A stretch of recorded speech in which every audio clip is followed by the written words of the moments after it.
This is South Today from Oxford. In tonight's programme, getting the building of HS2 back on track, why the government has introduced 2 bills about the project in the Queen's speech.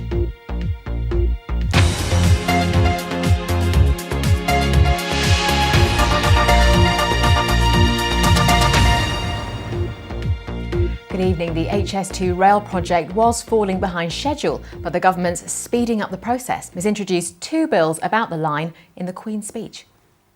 Legislation will be introduced to enable the building of the high-speed 2 railway line, providing further opportunities for economic growth in many of Britain's cities.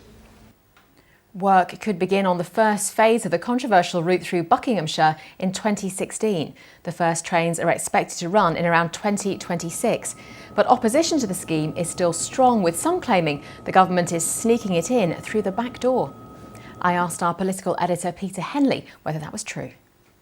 That's certainly the claim of the anti-HS2 group. They believe that this shows the government has got some of its sums wrong, that the initial estimates of £750 million cost are going to be more than £1 billion.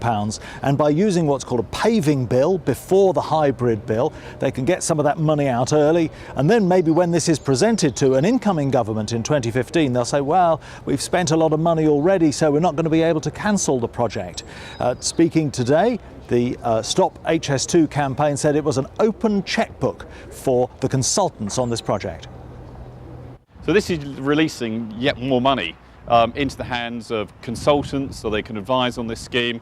We'd rather see that money, rather than being paid into consultants, going into jobs and growth now, investing in real infrastructure right around the whole country. Peter, what does the government have to say? Well, they say that the preparation bill is all about smoothing the way for the formal look for a compulsory purchase and the permission to go ahead with the scheme. That in itself is an admission that they've had probably more bumps along it than a badly maintained branch line up until now.